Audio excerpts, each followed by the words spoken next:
Playing War Thunder in 2022. It's an endless joy, let me tell you that for free.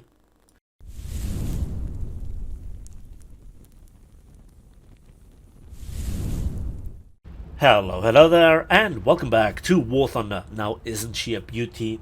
She certainly is, and I absolutely have a little bit of a weak spot for World War I Dreadnoughts, so the SMS Ostfriesland is something that I had quite a little bit of fun playing.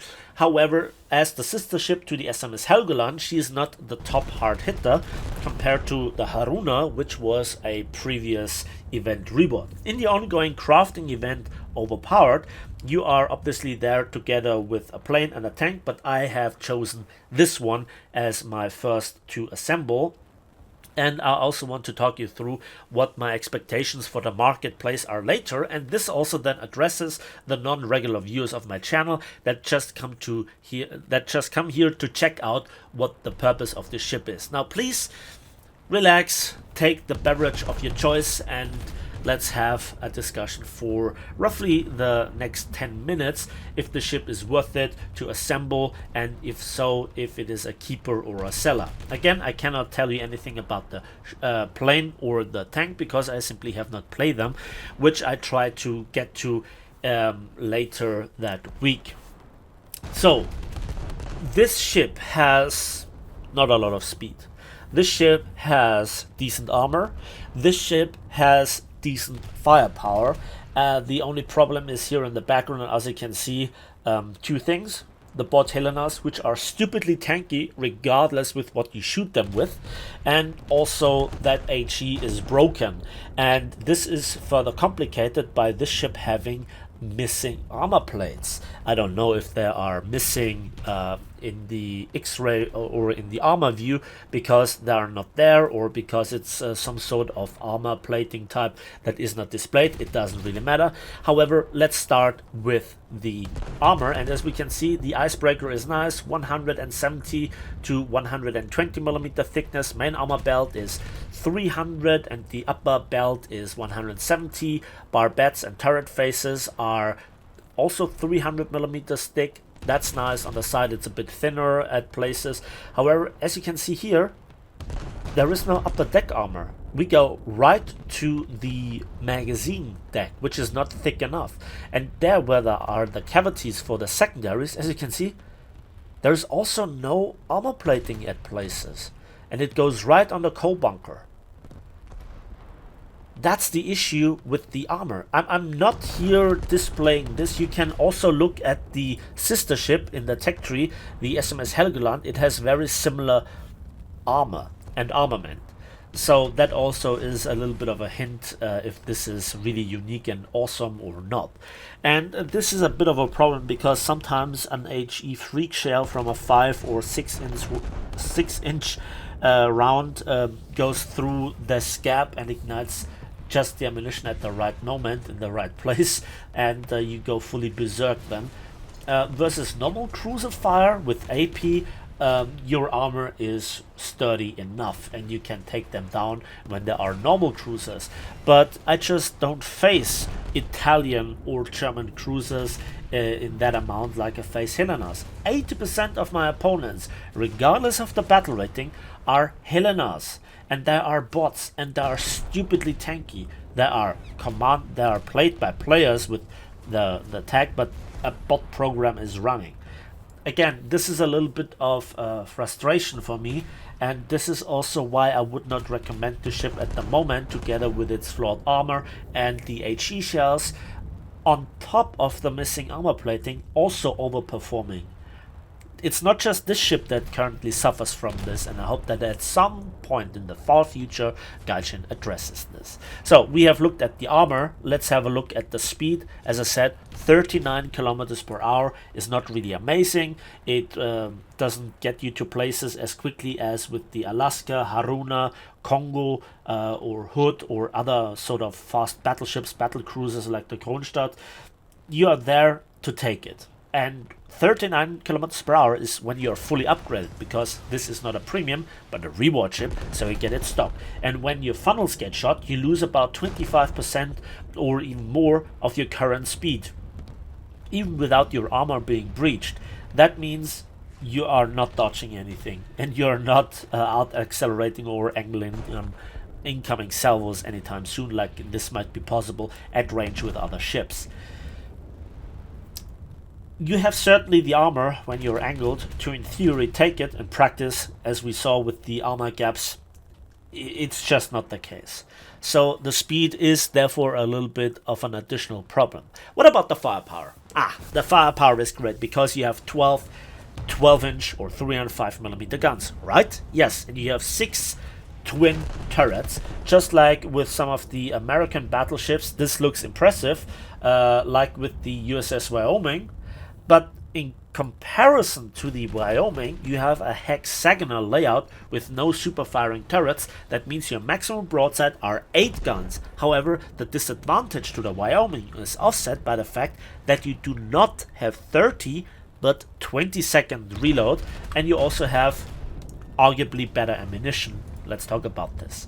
So the firing angles are good, the turret rotation speed is decent, and that is what you can all ask for. The stock HE round is a base use round. The German name is the 305mm Sprenggranate L3,8 Bodenzünder. Muzzle velocity 855 meters per second and an explosive TNT yield of 27 kilograms. Now that's really good. So it behaves a bit like an HE shell, and therefore the penetration is quite impressive. Think about something like the Huger, the Bayern, or the Russian battleships, and then compare it to this shell. Just a 12-inch shell, doesn't have the impressive 55 kilograms plus of TNT yield, just 27, but it still has 167 millimeters of penetration at point blank range, and at 10 kilometers still 87. So when you hit weakly protected targets, you do quite the impressive damage, more than just from the TNT yield to be expected, because you penetrate more armor platings. Then we have the tier 1 upgrade, and this is a really surprising finding, that the SAP round, the Sprenggranate L3,3 SAP, is not that impressive. First, it has significantly less TNT equivalent bursting charge of just under 11 kilograms.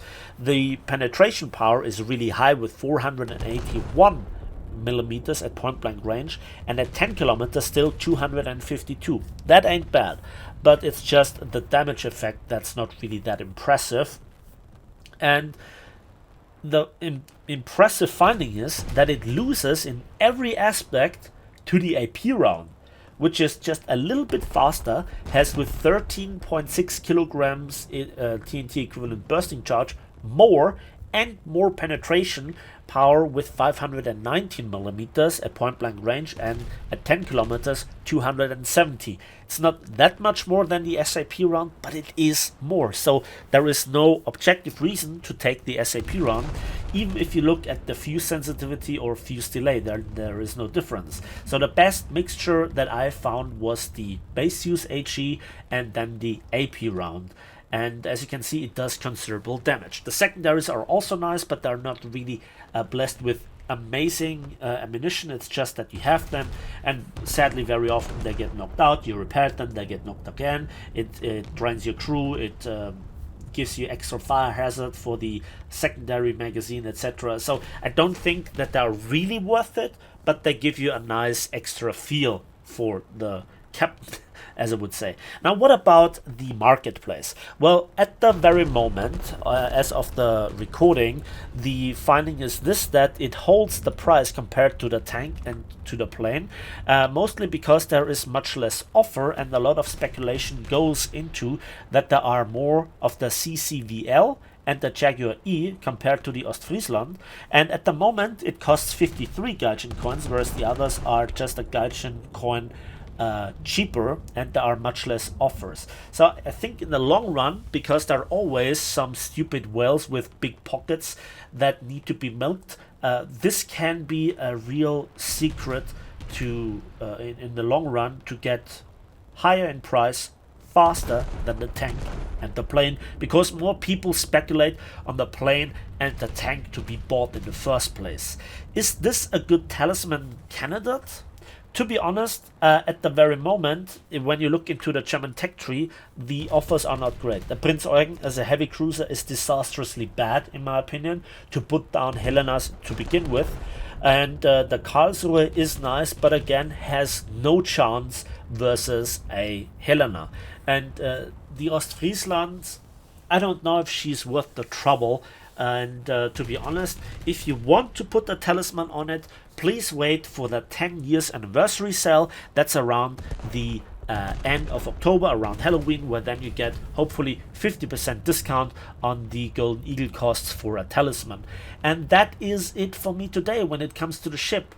I love it. I think it's a good 6.3 battleship. The top battle rating is now 7.0, so you have a little bit more chance to get a game without the top predators shooting at you, and then, you know, you're not in a bad spot.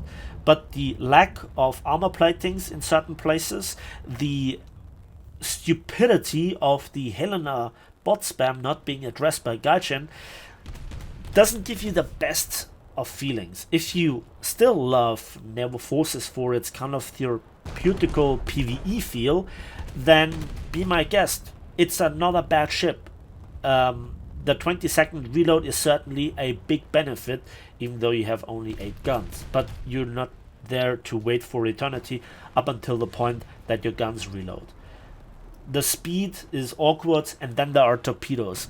You have 16, you can launch one forward, one in the rear, and you have 2 tubes fixed to the side, to either side. Overall 16 torpedoes, but they are slow, they don't have the range, and they don't have the TNT equivalent to bring down something spectacularly.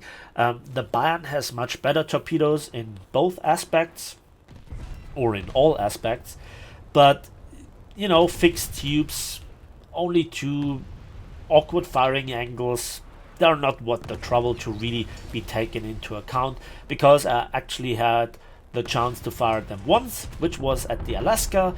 You could go back to that scene and really observe in detail how much damage I did. It was not that much. It certainly helped me, but it was not really changing the outcome of the engagement.